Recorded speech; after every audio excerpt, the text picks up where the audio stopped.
right now. All right.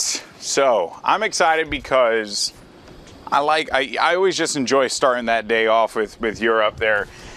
It's always fun to like see how these players kind of stack up against one another and who really thrives in these pressure situations.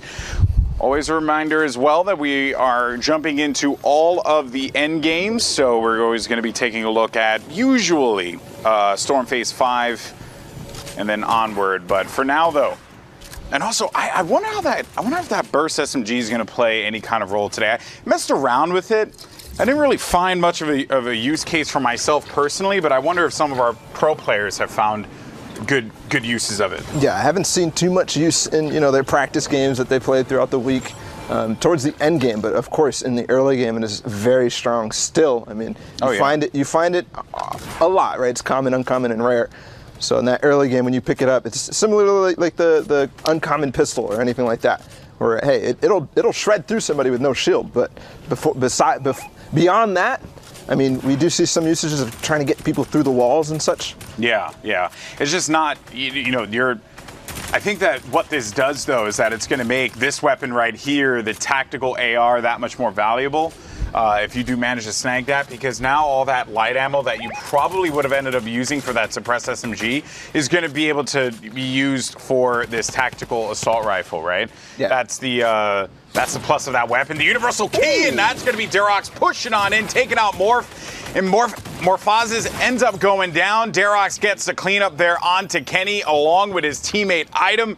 And that is going to be 2 eliminations there for them. 13 eliminations for Item, 16 eliminations for Darox. That is insane. Insanity. That's, again, half in, half out. This is that 5th zone. We're moving into the 6th right now. 29 elims for them total. That's unbelievable. And that's exactly what they want on this semifinal day. Just make a good statement. Just make a strong statement as Darox and Item. This is actually a duo that's recently formed at the beginning of World Cup. They were playing with different partners. And Item was a player who went to ESL Katowice, did very well with himself there, with his partner Tambo. And then Darox, I believe they used to play together before. Split up for a little while, and now coming back strong, clearly. Well, I think that's also a challenge that players would have to consider when you're, in a competition like this with so much on the line, to take that time and go away from your like duo that you've been working with, and then to kind of like recalibrate with another player. It's not easy, like there's always that honeymoon phase, as I call it, in team games, where everything's working, you're clicking, and it's perfect.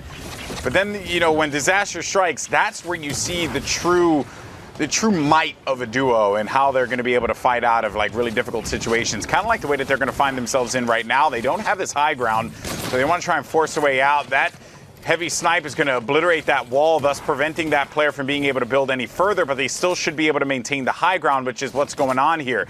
You're going to have Darox trying to push on up here and see if he can get in front, and then the high ground will be for Item and Darox as they do manage to take out Avon.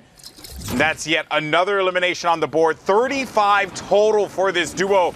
We're going to have 12 players remaining, 9 duos left in this game, Balla, and this is looking pretty solid for this duo. Yeah, as the edit plays come in, they do get the high ground right back with that rift, so they just died from above and came right back below. They did find some materials up on a few of those eliminations earlier, so they're back in good shape here. They don't need to shambles kind of go for all these plays, but here the heavy snipe again, they both have it. They both have it, Golden Boy, and that's why they're able to just reload it, make these plays. They can get through a cone and a floor, both at the same time if they want to. The aggression from this duo is absurd, but now you're going to have all these players scattered about down low. A few ballers are going to be in this one as well. With 5 duos remaining, we're coming down to the tail end of this, and Darox and Item with that high ground, they're going to look to apply a lot of pressure. And look at the way that Item drops down and gets aggressive, gets in their face, because he knows that he has Darox there for support if things are going to get a little dicey. And then looking up, you got a few players that are going to be hanging around in their gliders. Maybe they can pick them off from the sky.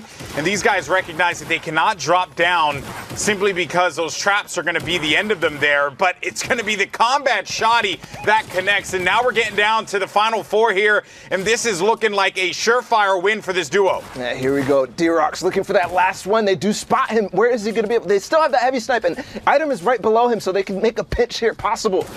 With the patience, though, they're just going to start engaging and both going at the same time. I think that's a wrap. Both players on both sides chasing him through the storm, and that's it. D-Rock's and Item with the ridiculous elimination spree in this one with the Victory Royale as well. That's a good showing because there's not that many spots left, and they want to be 41. I can't do the math, Golden Boy. I'm pretty sure that was 41 eliminations. That was 41 freaking eliminations. That was absurd.